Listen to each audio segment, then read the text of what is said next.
Good morning, YouTube. It is Monday, April 1st, 2024, 9:50 a.m. Central Standard Time. April Fools, it's actually 9:51 a.m. Central Standard Time.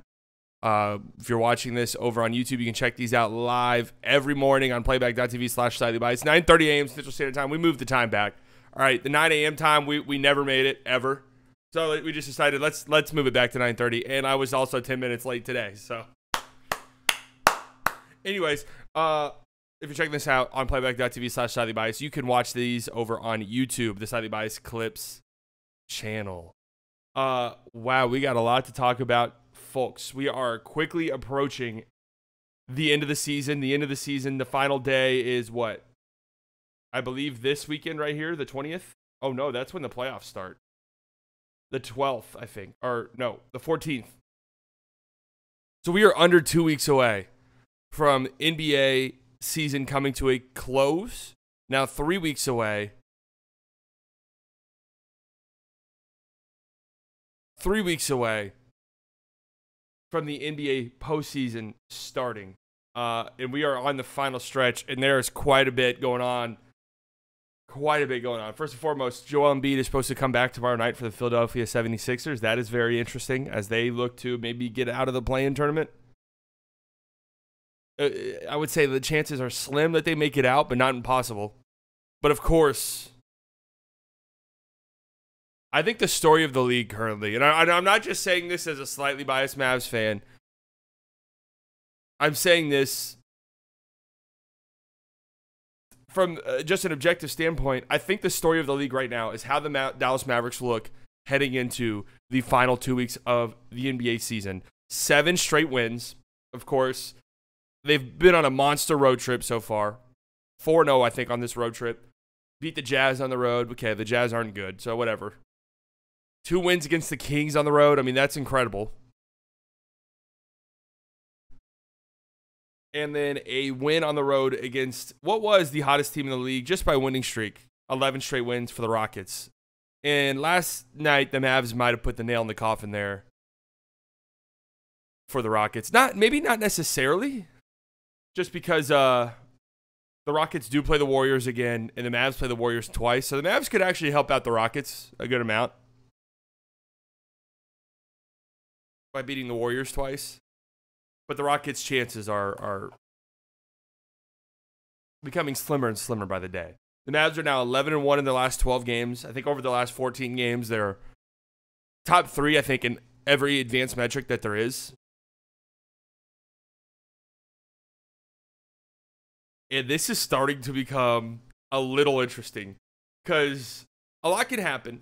I mean, there's still a world, knock on glass, where the Mavs fall back into the play-in tournament. Like, that's not out of the question. A lot would have to go wrong for the Mavericks. A lot would have to go wrong. But there's I guess a world that happens. There's a world where the Mavericks are the 5 seed, and I honestly think that's much more likely a scenario than the Mavericks falling out of the top 6. And a Clippers versus Mavericks first round rematch is looking closer and closer to a reality. Now, I haven't wanted to say this on the big streams just because I get clipped on there every now and then, and I just want to chill a little bit. But I'll say it right here. I have been listening just in my free time when I'm just bored and, I'm like, do I really want to listen to another NBA podcast where they're talking about the same 4 topics? Like, no, I already know all this stuff. I've been listening to old podcasts about The Last Dance and Michael Jordan and just talking about his career. I feel like there's a lot of parallels happening currently.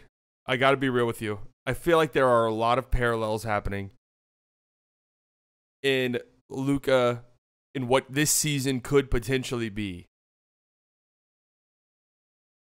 The Clippers being the Pistons, Luka being this generational player who been incredible his whole career, but there was just a certain hump he couldn't get over, and the team surrounding him was never really that great, and he was just asked to do so much, and a prevailing narrative that we never believed, but that some people believe, is that, oh, well, yeah, he scores a lot of points, but so what? He scores a lot of points, but so what? And now the narratives are starting to shift a little bit, and people are like, oh, wait a second. You put a good team around this guy, and they can be really fucking good, and he can be the ultimate team player? Who would have thought, oh, everyone who's watched him play basketball? Oh, okay.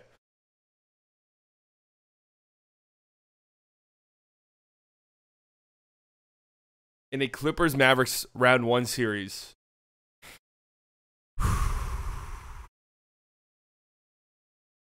And look, somebody in the chat, please explain it to me. Because I see a lot of Mavs fans, and I saw Hardwood Paroxysm, who just can't, he can't help himself. He really can't. I saw Hardwood Paroxysm on Twitter, was like, ask Mavs fans how they feel about a potential Clipper series. And I saw Mavs fans in the reply to him like, oh, I'm so scared. I'm so scared. What outside of PTSD worries you about this Clippers team in a rematch? Like, what outside of PTSD?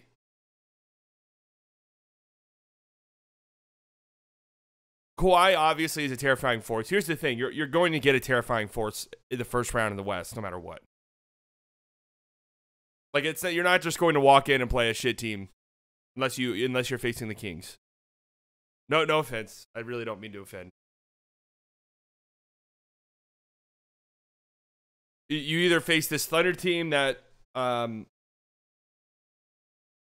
Shai Gilgeous-Alexander, who I'm just going to tell you guys right now is going to be very good in the playoffs, and Jalen Williams, who's also going to be very good in the playoffs. You have the Timberwolves with Anthony Edwards, who's just waiting to have a moment. The Nuggets obviously are a buzzsaw. Like, you're not going to face an easy team. You know, this isn't the Eastern Conference.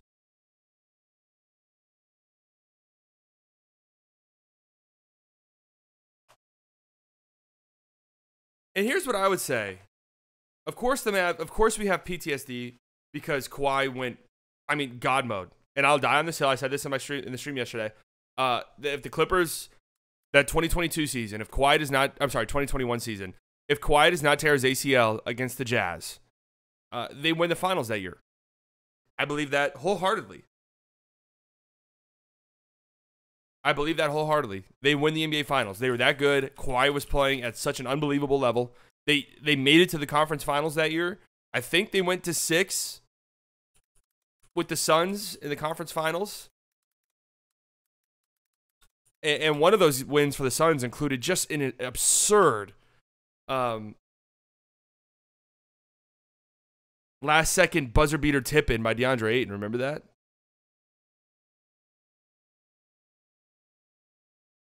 Hey, B-Dot, just a heads up. If you tag somebody's name first, people don't see it unless they follow. It's just harder for...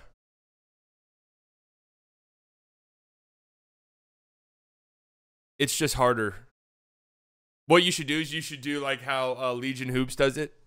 Or one of those accounts. That's like... shocking.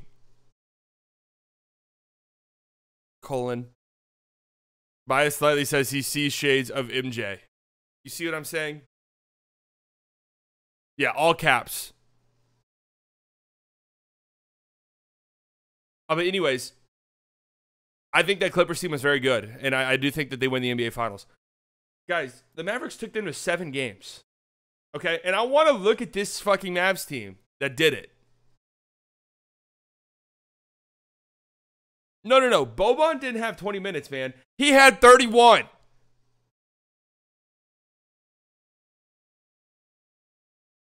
Boban had 31 minutes in a game 7, man. So let's just look at this team. Dodo, really good in this game. Tim Hardaway Jr. was the Mavericks' second best player in this series, and I'm not just saying that to say it. I'm being dead serious. He was the Mavericks' second best player. Okay?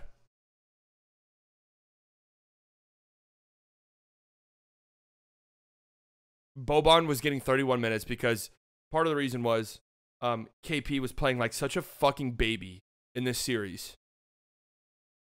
KP was playing like such a little toddler. Then you had Maxey getting some time off the bench. Trey Burke was getting 8 minutes in a game 7. Brunson only 10 minutes because he was playing horribly. Josh Richardson 6 minutes. I mean, guys, this is a completely different team. This team took the Clippers, who I think people say this Clippers team is better. I do not think that's true at all. Like this current Clippers team.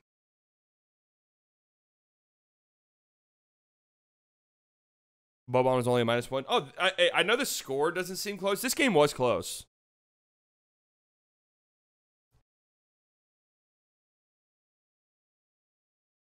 This game was actually close.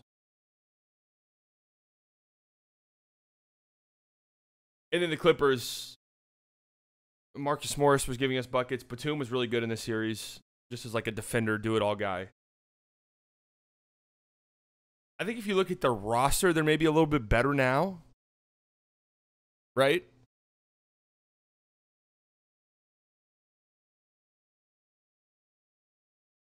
But they're not playing better. This Clippers team scared me way more. And I think they would have won the finals that year if Kawhi did not tear his ACL. And yeah, if you look at the box score. Wait, this game was wait, I thought this game was closer than I thought. I mean, it was close the entire third quarter, and then the Clippers went on a run, and that was that. So outside of PTSD, I'm just not that concerned. Always a chance, always a chance to lose the series. I'm not saying the Mavericks would sweep them, winning by 20 points every game, but I would pick the Mavericks to beat the Clippers comfortably. Now here's the dilemma, and I still feel it's a little too early to be talking about stuff like this, but 4-5. Being the 4 or 5 seed, I think, does wonders for Luka's MVP odds, and we're going to talk about that here in a second. But it does open you up to the possibility, if the Nuggets end up as the 1 seed, you get Denver in round 2. Whereas if you're the 6 seed, and let's say it's Timberwolves, your path is then Timberwolves Thunder.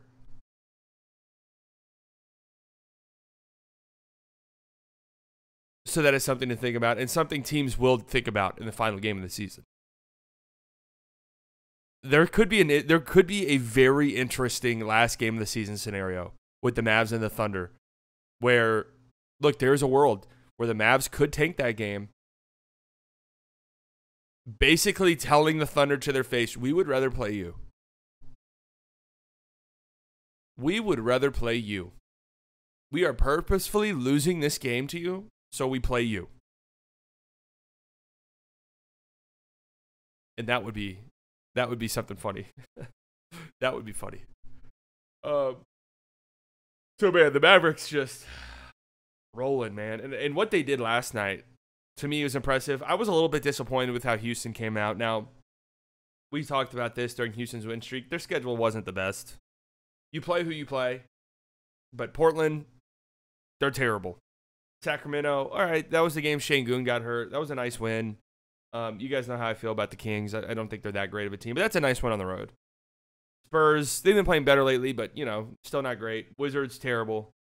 Cavs, I believe they were completely dead in this game. I could be wrong. I'm pretty sure they were completely and totally dead. Oh, no, Donovan Mitchell and Garland played? Okay. Mitchell in 26 minutes. Did he get hurt in that game? I don't remember. Something happened in that game. Then Wizards. Bulls, they're not terrible. They've been pretty good since the trade deadline. Or since the All-Star break. Jazz, they're terrible now. Portland, terrible. Thunder without Shai Gilgeous-Alexander. And then Utah. So, not the hardest schedule. I thought that they'd have a little bit more effort. Like, I'm just going to be real. The game started, and it felt almost like they got punched in the mouth. And we're just like, oh, shit. Like, oh, fuck, this is not the Portland Trailblazers. That's what it felt like. The energy wasn't there. I thought the crowd would be a little bit more into it. I know it was Easter Sunday and all of that, but it never really felt like a game that had any magnitude to it at all. Just from the energy inside the building. Even though it was a game with huge magnitude. Mavericks came out, immediately played great defense. immediately. Very aggressive on Jalen Green. Trapping, hedging, blitzing those ball screens, making life difficult on him. And he basically, you know, I mean, that was basically that. Like, they threw him off his rhythm immediately, and that was it. He just really struggled to get anything going the rest of the game. And the Rockets just offensively started bombing threes towards the end. I really wouldn't. I was looking at the Rockets subreddit, and they're like, no, we had them in the second half. Like, if we play like that in the second half, the whole game, like, we'll be all right. I mean, the Mavs were red hot from three, but I think that you could just tell the second half onwards, they were almost completely and totally coasting.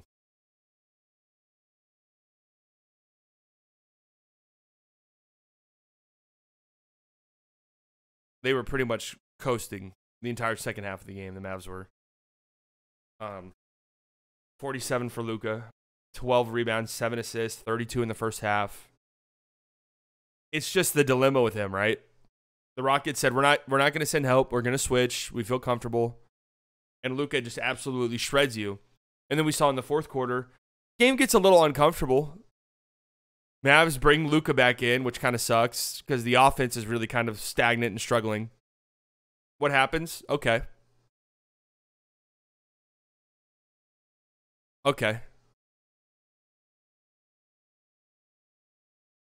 Then they start doubling and trapping Luka in the fourth quarter. And the Mavericks are just playing 4-on-3 and getting easy basket after easy basket. So that's the dilemma, right? That's the dilemma with Luka Doncic. What the hell do you do? Because if he's making scoop layups from 1 foot inside the fucking 3-point line, well, we're gonna have to double. But he makes every single pass. I'm telling you right now, guys.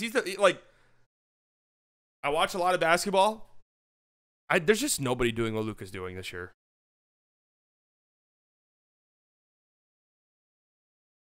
Oh yeah, the Rockets announcers are pretty good, and their reaction to that scoop shot was hilarious. Oh man, they were hilarious. You could like that's superstar shit. Let me see if I can find it. That's superstar shit. Whenever you were about to do something and immediately the announcers just go, no.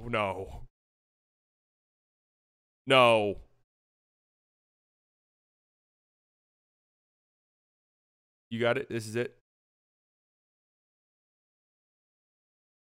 This is one of the funniest announcer reactions of the season, I think.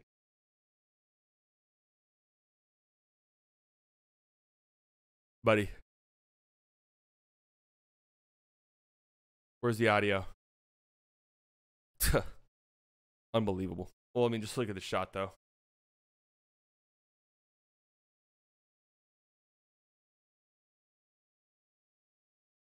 You know what? If I'm on the other team, don't smile.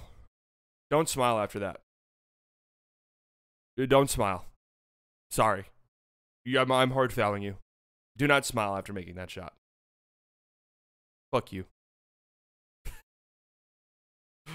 No, Houston's announcers are good. They've gotten new ones in the last couple years. They're good.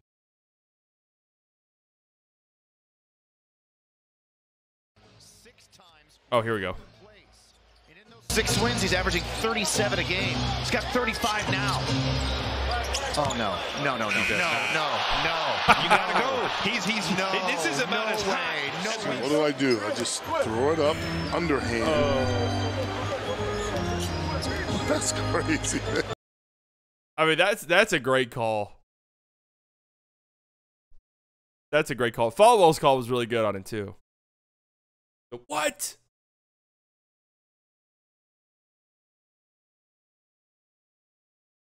That is so funny. No. Like the moment he's about to do something crazy, just no, there's no way. Oh man. It's stupid, but these are the type of moments that actually go kind of a long way in MVP voting.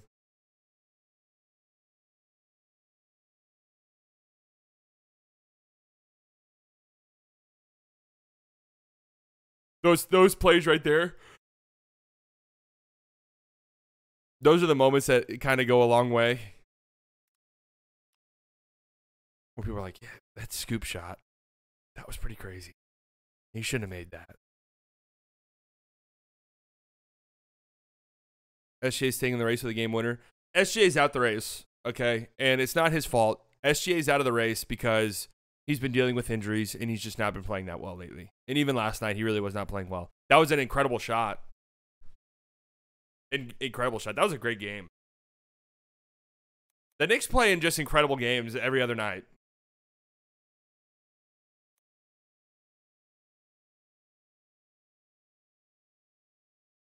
Yeah, he's just, he doesn't have the argument, man. I have friends who aren't even Thunder fans who are like, I think he's been the best player in the world this season. I'm like, there's no way you actually think that. I'm sorry. Like, how? Like, genuinely.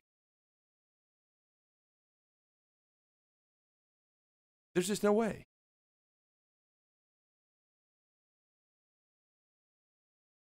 So we need to do a little check-in here.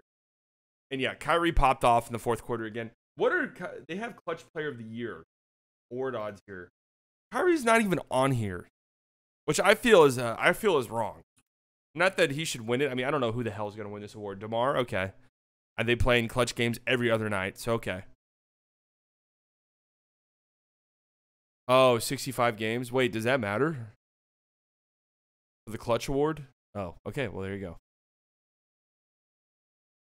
That's stupid. Kyrie in the second half of this game, 7 of 12, 19 points. Remember in the fourth quarter against the Kings, Kyrie did miss a shot.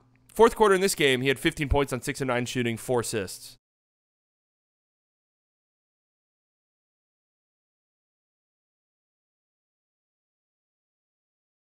Dude, that's terrifying. Even if you feel you do everything you can on Kyrie defensive or Luka defensively, Kyrie swoops in.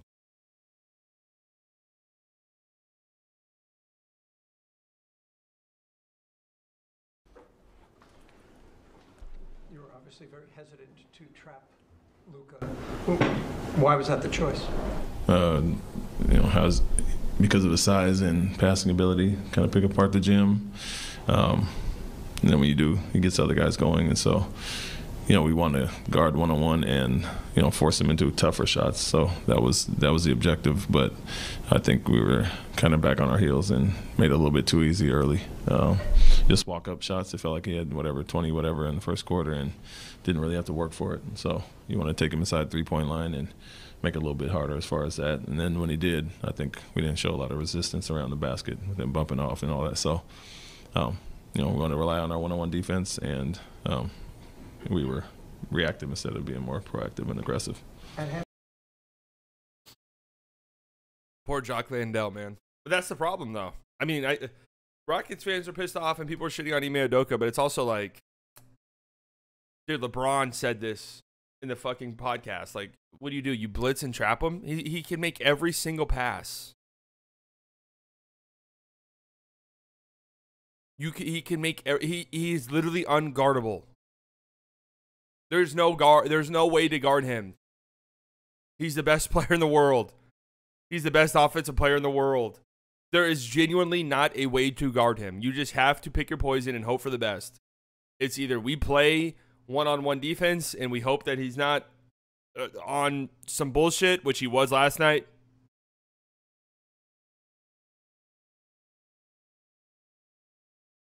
Or you blitz and you trap and you double and he makes every single pass. I'm not ignoring you, Abby. I'm talking about other things. I don't want to talk about Kevin Durant right now. Like, I'm in the middle of talking about something else.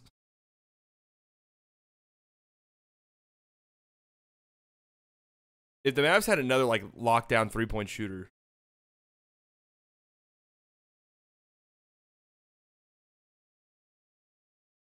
add one more legit 3-and-D knockdown 3-point shooter.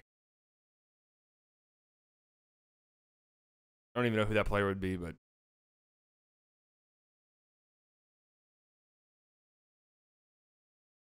Herb Jones. MPJ would be actually crazy. MPJ next to Luka.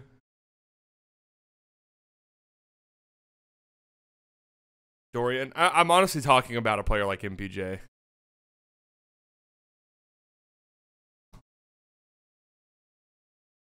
Like legit knockdown 3-point shooter.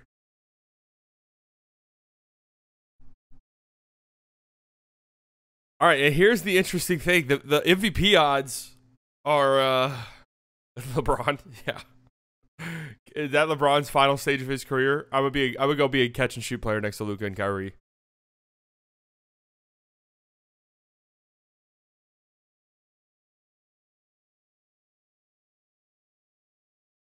Luka is creeping up slowly. This was like plus 1,500 not too long ago. It was plus 1,400 yesterday. Now it's plus 500. This is going to be very interesting to watch for the Mavs. I think they still have a handful of national televised games left. Tomorrow night's game against the Warriors is on TNT. I still think there's a world where Luka does not even play in this game, nor travel there. I think there's a world where it happens. Rockets is on NBA TV. ESPN against the Heat. A couple more opportunities to make a statement. Oh, they're already there? Okay, my bad. What a weird, funky schedule that is, huh?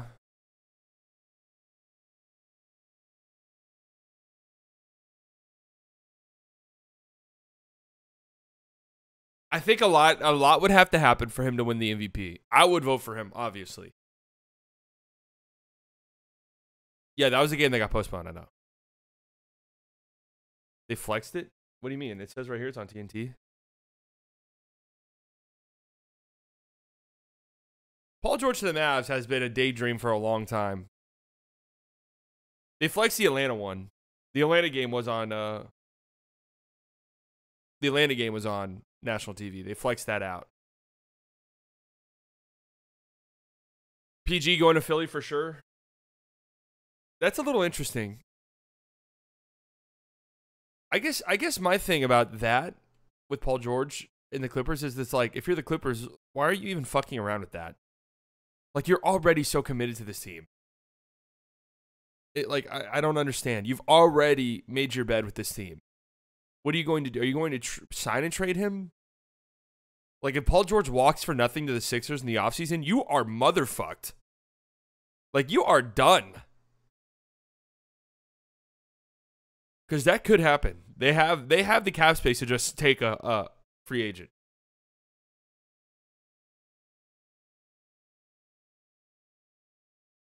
I mean, yeah, Paul George would be great in Dallas and in Philly.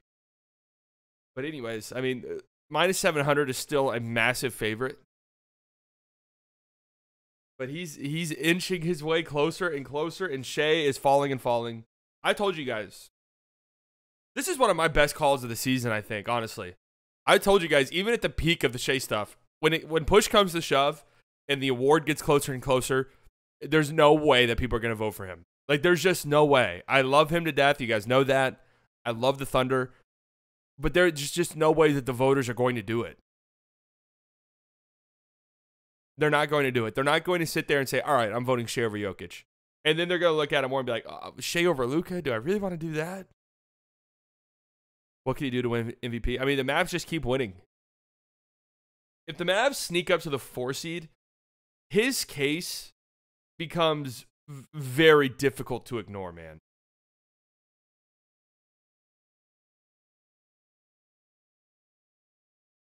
His case becomes very difficult to ignore because they dealt with so many injuries early on, and I mean, I'm going to make a Luka MVP video. I'm going to put a lot of time and effort into it. I'm hoping it comes out this week. I still haven't watched Jimmy High Rollers. I need to watch it so I make sure that I don't steal anything unintentionally. But to me, Luka's MVP argument, what I'm really going to push is that month and a half long stretch where Kyrie was out, Josh Green was out, Lively was hurt, Maxey was out. I mean, they had nobody playing. Dante Exum missed a bunch of time. And Luka averaged like 40-point triple-double.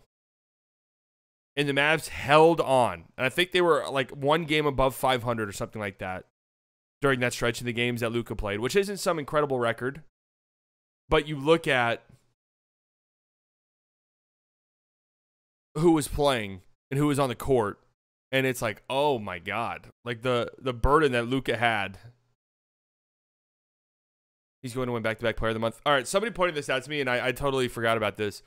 The March Player of the Month is March and April.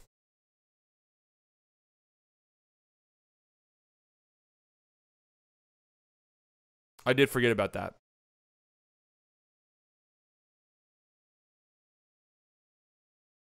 I mean, yes, there was a stretch where the Mavs had like legit G League players on the court. And shout out to them.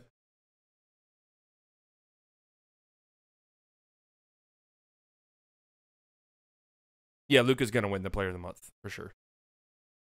Is that going to be, what, 3 straight months Player of the Month? So this December and January stretch that I'm talking about. December, 37.5 points per game, 11 assists, 9 rebounds. January, 37 points per game, 10.5 assists, 9 rebounds. And in the month of March, he's averaging a 32-point triple-double. Oh, my God.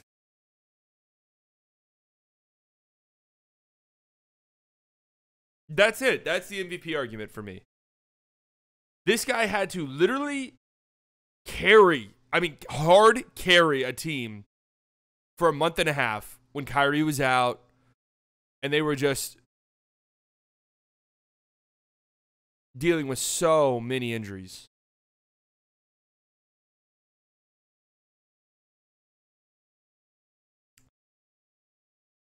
I'm telling you, man.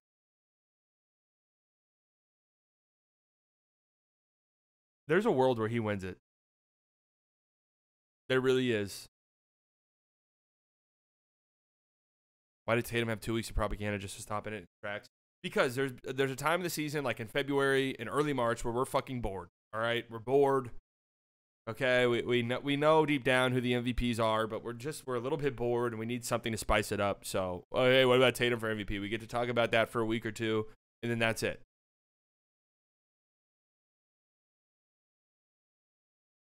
It's crazy that 11 teams in the West have positive point differential. This conference is so shit. That is actually crazy.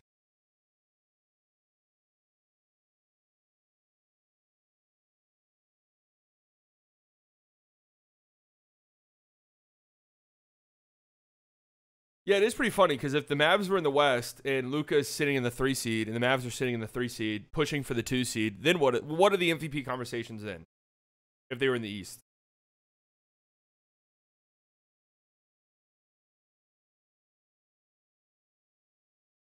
No, Paul George is not realistic.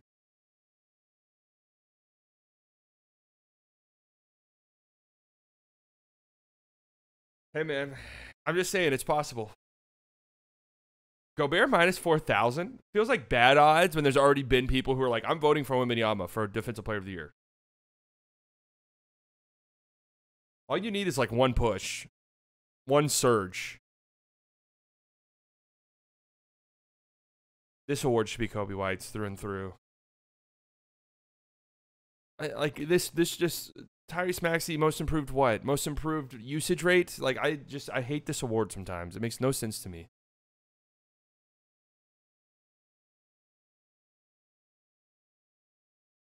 Oh, Malik Monk and Naz Reid. Those two are neck and neck now. And with Monk out the rest of the season, regular season at least,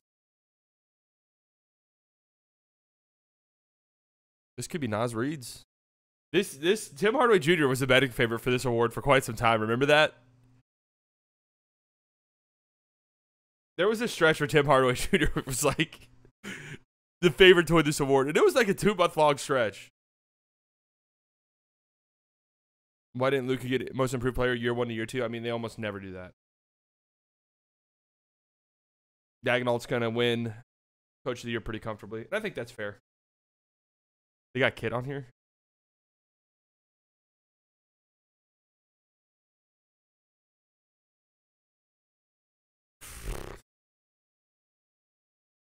Let's see to make the playoffs. Where are we at here? What was the website? Zach Lowe talked about a website that had the playoff odds on one of his podcasts, but I forgot what it was called. Malik Monk to the Mavs next year? No, he's going to get it back from somebody. Can the Kings pay him a lot of money? What's the deal there?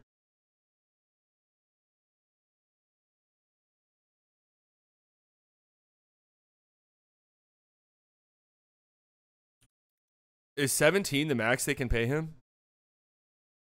But isn't that why they did the 1-in-1 deal or whatever they did, so they could get his bird rights or whatever?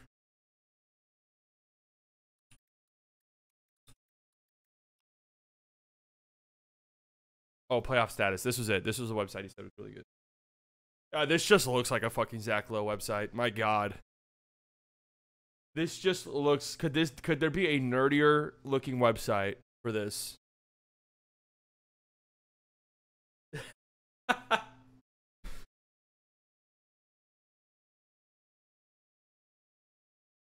Could there be a nerdier looking website? I mean, come on, bro. What am I even looking at? My God, they're giving the Celtics an 80% chance to make the conference championship. Mavs 2% chance, baby. I wonder what they're basing this off of.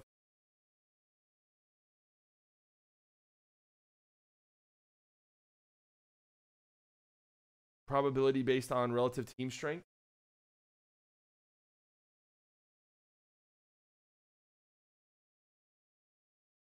All right, let's see. Mavericks. All right. Yeah, they're saying we're damn near a lock. 90% chance of being a top 6 seed at this point. 8% 7 seed. A lot would have to go wrong. A lot. 1% 8 seed. 50% the 5 seed. Clippers 70. I mean, the odds are right now that it's going to be Mavs Clippers round 1. A lot could change, though, of course. The Thunder actually have a good chance of getting the 1 seed.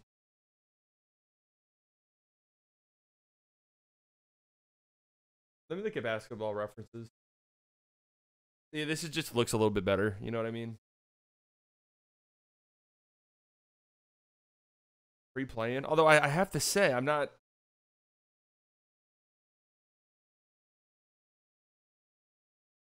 Right now, they have the Mavericks at a 91% chance of being a 1 through 6 seed, with a 3% chance to win the conference.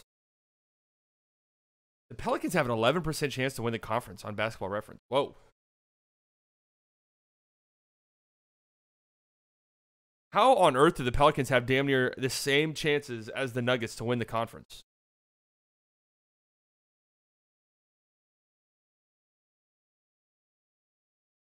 What is going on there?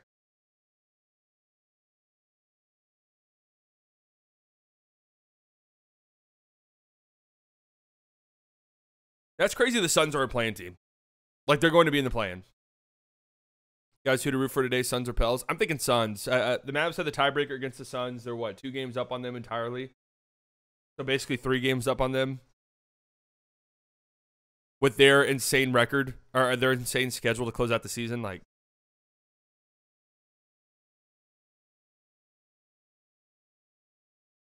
I think we want to be in control of our own destiny in terms of seeding heading into the last game.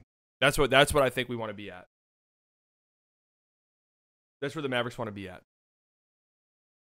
So let's look at the playoff picture really quickly here.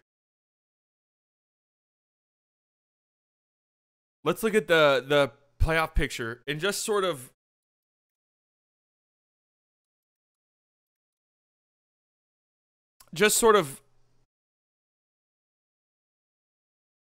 think about what some of the best matchups could potentially be. Not just like for the Mavericks, but just in general. Because in the West, we're going to get some absolute banger first round series. Like, there's a chance every single first round series is an absolute fucking banger. The 2024 SoFi NBA Play-In Tournament Bracket.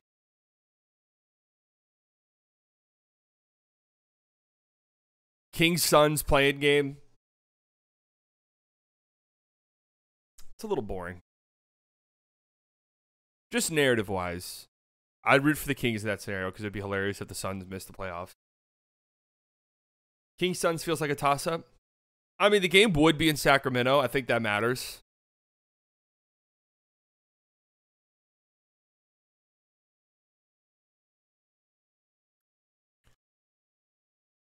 I think that matters.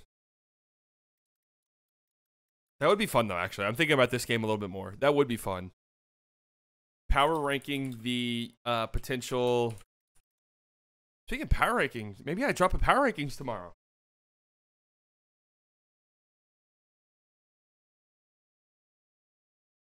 My eyes look super blue right here.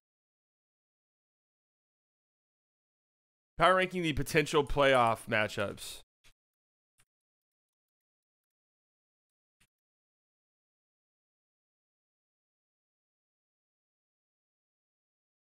Kings versus Suns is good for a play-in tournament. I mean, if you're the NBA, I think you want Mavs Suns in the playoff game, in the play-in game, but it ain't happening. All right, fuck you. Lakers Warriors, that's a barn burner. I mean, that's great.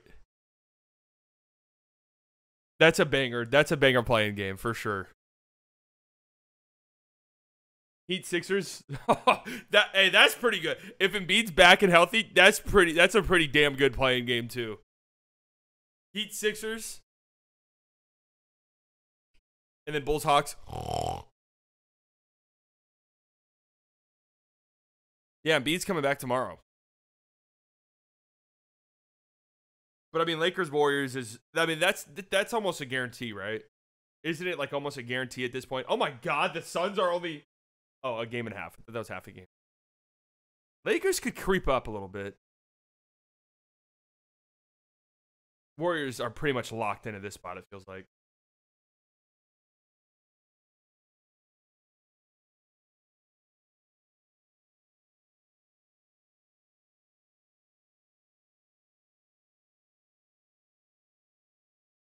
All right. Potential first round series in the West. I'm just looking at it. We can think about the play-in tournament. Lakers versus Thunder would be very interesting. Like, if I'm a Thunder fan, that makes me so uneasy. That makes me so incredibly uneasy. A Lakers versus Thunder first round matchup.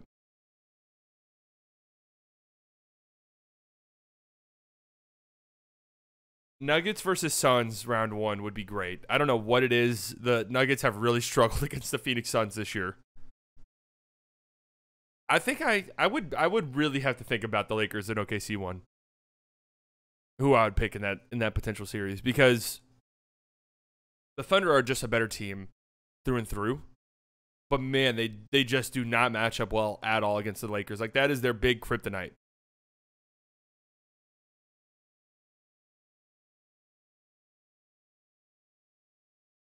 That is their big kryptonite, man. What is there? Chet looked like he damn near broke his elbow last night. Is there any update on that? Was he fine?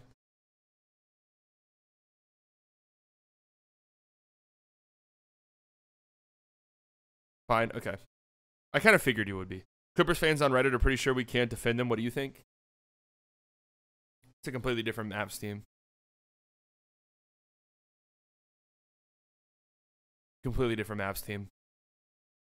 It would be difficult. But really, like in a Mavs-Clippers series, I think the Mavs dictate the entire series. How do you want to play, Clippers? Do you want Zubats on the floor? Because Luka's going to fucking pick him apart. We already know this. Luka, especially Zubats after this calf injury where he's not even moving at nearly close to 100%. We're going to bring Zubats up. We're going to set 1 trillion screens. We're going to get him switched on. And it's going to be a massacre. Either that, or you're going to have to start sending two at the ball on Luka. You're going to have to start trapping these screens or hedging, and Luka's going to make the pass every single time, and it's going to be 4-on-3. Or do you want to go small in an effort to avoid that? And if you do that, if that's your answer, Gafford and Lively are just going to feast.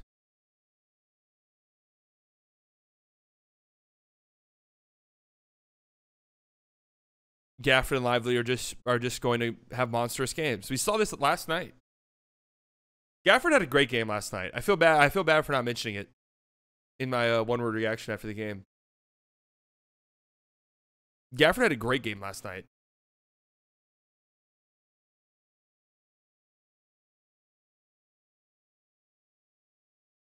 Protecting the paint. What do you have, 5 blocks? 5 block shots for Big Dan?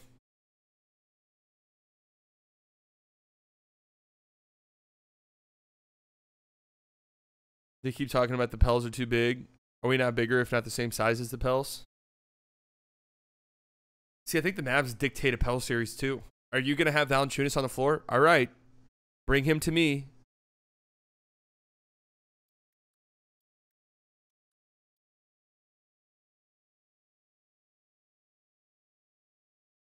Bring him to me. Then if you're going to go Larry Nance, which they love to do, and Pelicans fans want to massacre themselves anytime he's on the court now.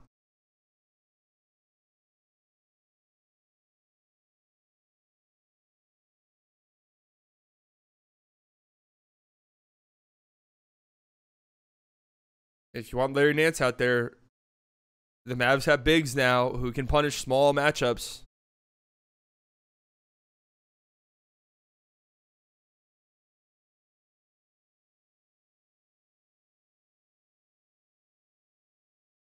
Teams are going to have to go like super small, like Herb Jones at the 5 type of shit. I think that's how teams are going to play the Mavericks in the playoffs. Yeah, like Kawhi playing the 5. Herb Jones playing the 5. And they're just going to say, hey, we're going to switch. Luka's going to have to work for every single bucket. At their peak, healthy, who you taking? KD versus Kawhi, don't run away. I mean, what are you talking about? For the playoffs? I'm sorry. Kawhi is like one of the greatest playoff performers ever. That's not a slight towards KD. You guys know how I feel about Kawhi. I've said it a million times. He has like one of the bigger what-if careers in the league, which is crazy to say because he's a two-time Finals MVP.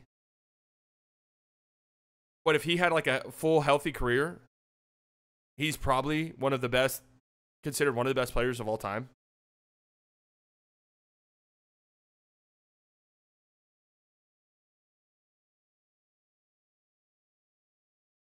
My biggest fear for the Mavs is their starting lineup is 3 non-shooters, unless guys like Derrick Jones Jr. and PJ can hit shots reliably. The thing about this new Mavs team, and I said this in my video a couple days ago, is they can turn every game into a fucking rock fight. They can. They can slow down every game, play physical defense. They could really muck games up now. And I want to see something here, actually. I want to see something here because when we talk about the Mavs and them winning games despite shooting poorly from 3 lately.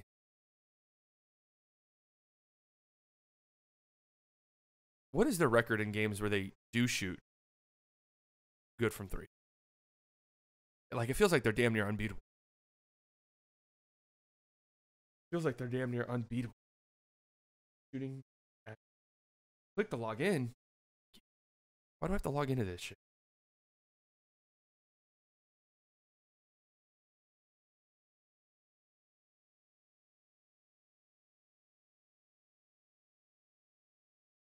Miles Bridges. Nobody's touching Miles Bridges.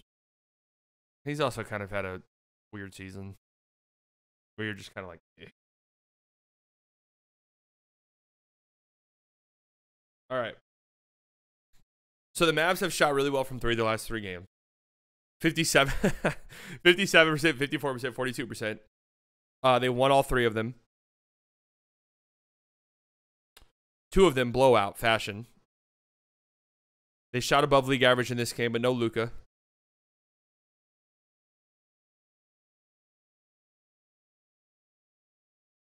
All right, this wasn't going to be the crazy stat I was thinking it would be. I was wondering, like, since the trade deadline, are they, like, undefeated in games where they've shot league average from 3? I mean, their record's great, but that's to be expected.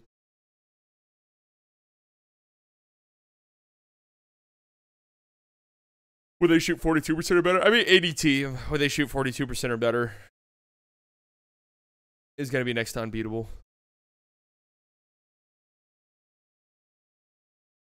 I mean, there's a direct correlation here.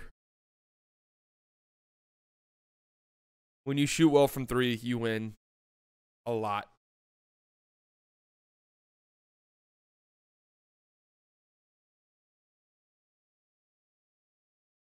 They don't even have the Mavs to make playoffs odds on here anymore.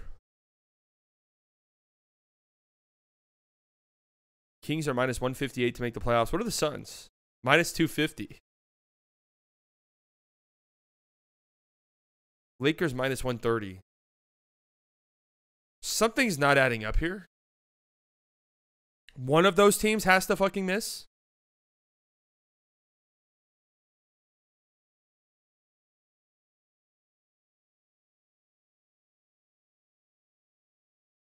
To make the West play-in tournament. Oh, the Mavs are plus 1,400 to make the play-in tournament.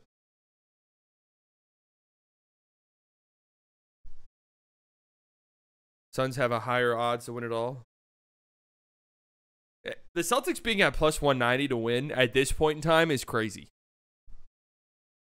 And I'm not saying crazy because they don't deserve it. I'm saying that is like crazy, like low odds for a team like before the playoffs even start to win a championship. Mavs at plus 3,200.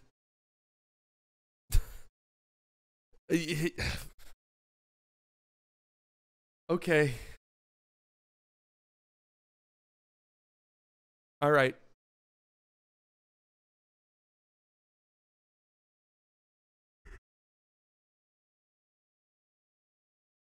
Hey, I'm putting all my money on the Bulls.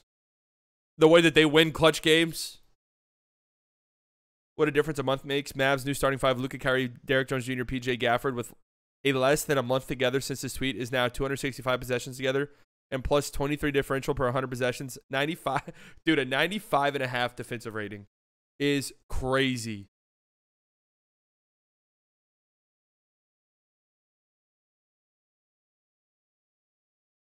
Well, here's the thing about the Suns betting odds that really kind of skews things is that people want to bet on them. Like, people want to be like, oh, fuck. Booker and KD, like, they get hot at the right time. I'll throw 20 on them. And enough people do that, it's going to mess up the odds a little bit. Celtics in Denver plus 330. Really? Celtics in Clippers is the second highest? When were these made? 2 months ago?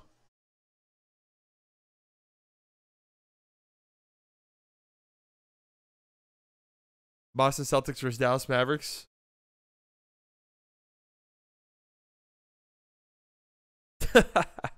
What's the second highest? Milwaukee Bucks versus Dallas Mavericks? Fuck.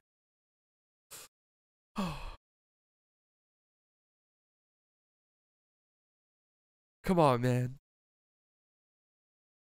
I'm interested to see what they have for the Southwest Division winner odds. This will be telling. Wow. Wow, that's actually kind of shocking. I thought it'd be a little bit closer than that.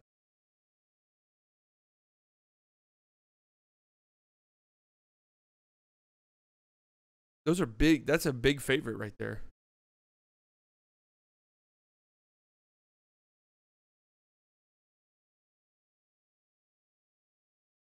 I predicted Mavs versus Bucks in the finals before the season started. I'm sticking to it. Did I do a finals prediction before the season started? I don't know if I did or not.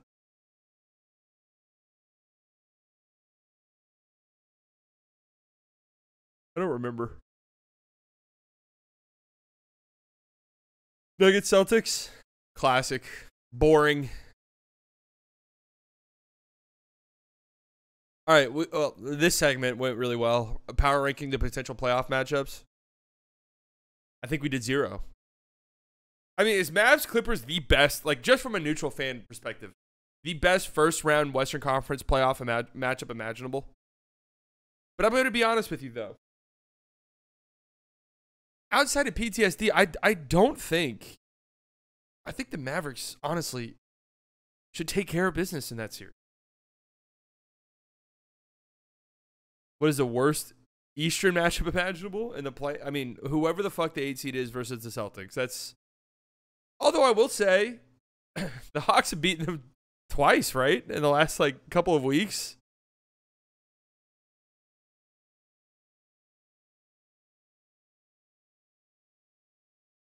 What up, Sevens? See, the thing about the Bulls is they play so many clutch games and they keep games close enough that I think that they'll make a playoff series like interesting. Not that they would win one against one of these top 2 seeds, but that like it's, you know, it's game 5 and you're up 3-1 and the Bulls are up like 3 points with 3 minutes left and it's like, fuck, are we about to go back to Chicago for game 6? Like that kind of sucks. I remember when the Bulls played the Bucks in the playoffs. When was that? Was that a couple years ago? It was either in Milwaukee or in Chicago. There was a huge contingent of away fans. I don't remember what it was. Was it Bucks fans in Chicago or was it Bulls fans in Milwaukee? I think it was Bulls fans in Milwaukee for a playoff game. And I remember being like, good God. It's kind of embarrassing.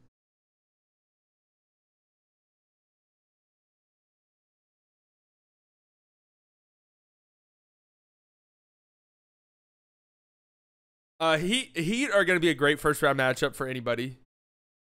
Honestly, I hope this is the exact playoffs right here in the East. This would actually be great. If it's just these top 8, and I think for narrative sake, well, I don't know. Embiid and the Sixers versus Celtics round 1 is fun. That's fun. That series was incredible last year. But then it's also, well, I mean, either way, if Miami is 7 or 8, they're going to get a crack at a team they beat last year in the playoffs.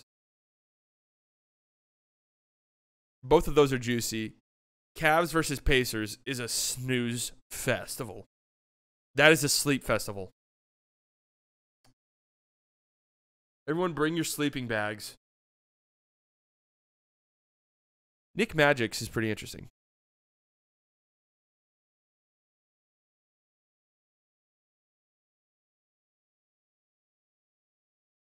I don't.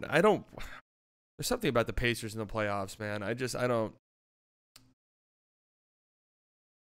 I think the Heat will push for a 6 seed. The selfish part of me wants the Heat to be a 7 or 8 seed to get the Celtics or Bucks in round 1.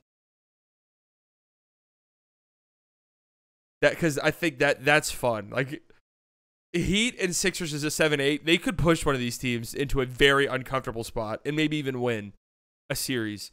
Where like if the Pacers end up being a 7 or 8 seed, I mean they don't stand a fucking chance. Actually, Pacers versus Bucks would be kind of fun because they've had a little back and forth thing all season long. Mavs versus Clippers is great for the storyline. Lakers versus Thunder is a fun hypothetical series. I think Pelicans versus Clippers is like could be a great matchup. I think Mavericks versus Thunder in a potential 6-3 could be a great matchup.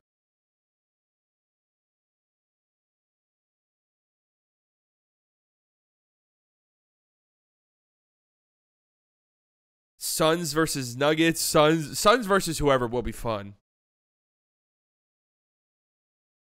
There's no world where a Suns Mavericks first round series could happen, right? I mean, I'm guessing it is possible, but it would a lot would have to happen. Actually, it might be impossible now that I'm looking at it.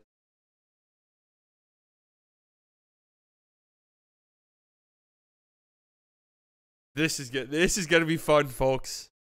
This is going to be fun. Desmond Bane All-Star next year? Probably not. Probably not, no.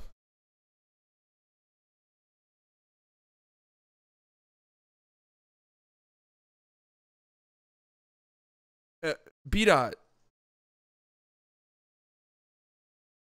Is this muted, bro? Did I retweet this? There's no fucking audio.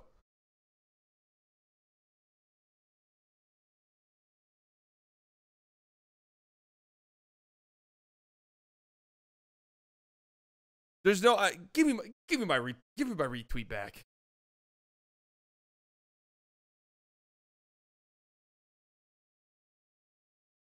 Give me my retweet back.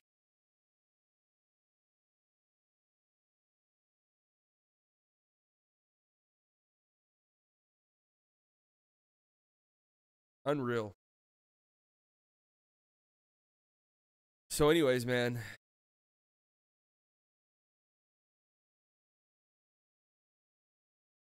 Here we go.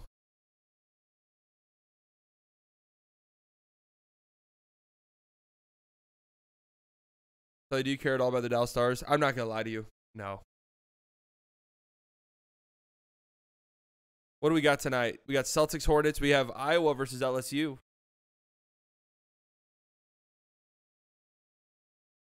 It's not that I don't care about them. It's just that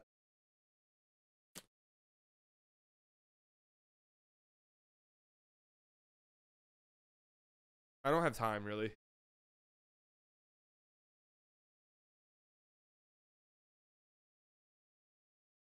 As an LSU fan, Iowa LSU is during an exam? That's brutal. Celtics Hornets, Grizzlies Pistons. Nets, Pacers, an important game for the Pacers. Trailblazers, Magic, important for the Magic. My God, the Blazers are so bad. I think they're the worst team in the league currently. Them are the Hornets. Hawks, Bulls, play-in preview. Clark would or wouldn't? Would or wouldn't what? Suns Pelicans is juicy. Suns Pelicans juicy. Either way for the Mavericks, kind of a positive outcome here. If the Suns lose, that's even more ground between you and them. If the Pelicans lose, the 5 seed's looking very much like a very real possibility. And who do the Clippers play next? Kings? Another one of those games where really whatever happens is kind of good for the Mavericks.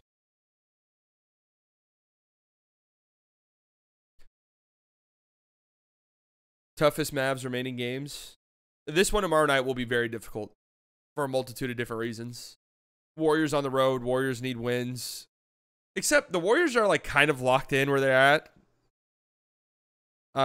But still, an important one for them. And also the weird travel thing where you flew from California to Texas and now you're going back to California. Kind of a weird travel. Last game of a prolonged road trip. Could be a little difficult.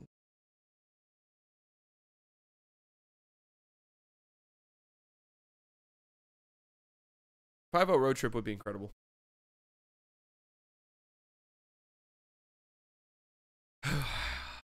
It's finally setting in. Like, we've been so worked up about the play-in tournament and all of this stuff. Like, it's finally setting in. Playoffs are right around the corner. It's that fucking time. Like, I hadn't even allowed myself to get excited about the postseason because it's like, do I even really care about a playing game? Like, the playing games are terrifying to me. I do not want to be involved in them.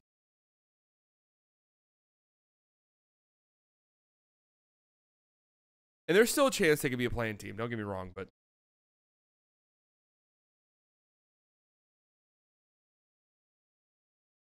if you win tomorrow night and the Kings lose, which is a very real possibility, I feel like you pretty much clinch it, right?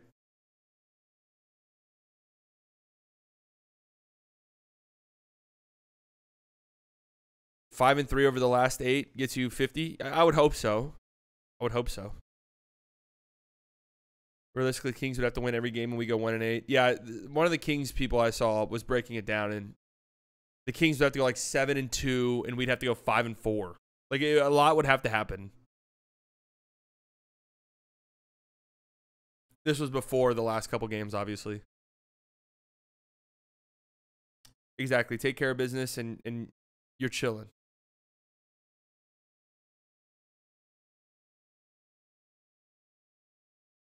Just win the games. That's what I was saying earlier in the year. All the standings watching, I'm like, Mavs just win games and they'll be fine.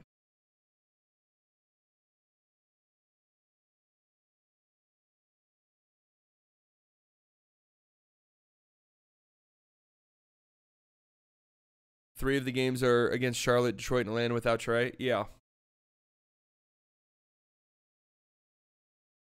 And then, look, I know the Rockets have been red hot. That what happened last night might have been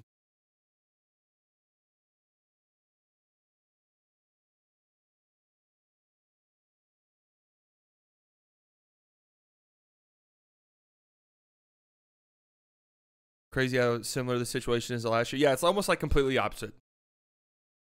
Like, the vibes are literally completely opposite, man. Last year was so bad, man. I had given up on the team so early. The vibes were, like, so bad, so deep in the toilet. So deep in the toilet.